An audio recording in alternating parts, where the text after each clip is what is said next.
The slush machine. It produces a mixture of water, sugar, flavour and colouring, best known by its name, slush.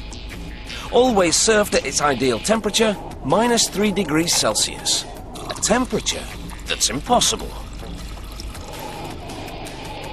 Below zero, water freezes. We should end up with a giant coloured ice cube floating in a cup, not minuscule icicles floating in coloured liquid. But in the name of refreshment, the innocent slush machine is transformed into a machine that shatters the laws of physics. There's nothing easier than making slush. A little liquid concentrate, made of water, sugar, flavour and colouring. Pour the liquid into the bowl. Add water. Activate the mixers by pushing the button. The cooling system cools. 2 hours later, the slush is good to go. In reality, making slush is far from easy, because at the temperature it's served, water freezes.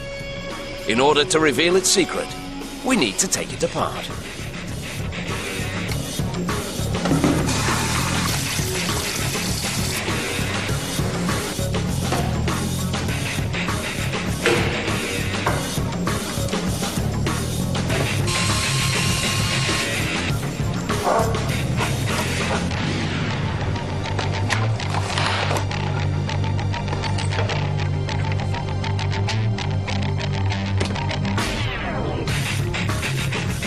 The cooling system keeps refrigerant circulating through its pipes, thanks to a compressor, a condenser, expansion valves, and an evaporator.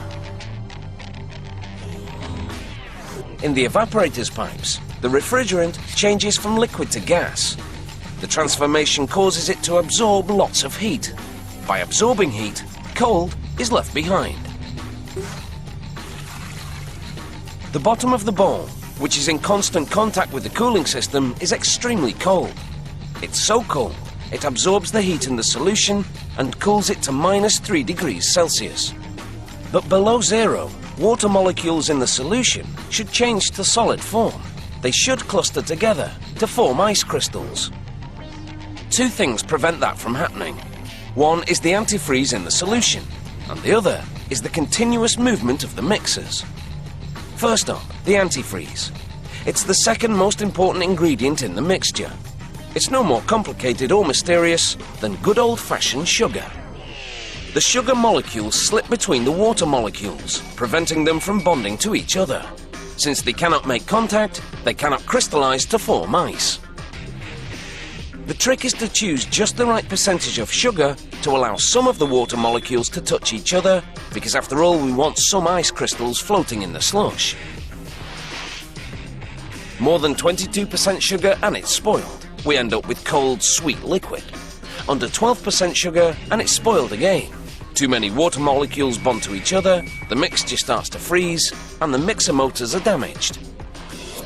Now the mixers, the other part of the machine helping shatter the laws of physics. The horizontal mixer moves the slush back to front. The vertical mixer moves the slush top to bottom. Each mixer turns thanks to an electric motor connected to a system of gears. The constant motion of the mixer prevents freezing. By constantly changing the part of the mixture in contact with the freezing cold bottom, the slush is chilled evenly. But most important, the movement also prevents water molecules from bonding to each other, which is necessary to form ice. The mixing motion takes the few ice crystals that do form and spreads them around.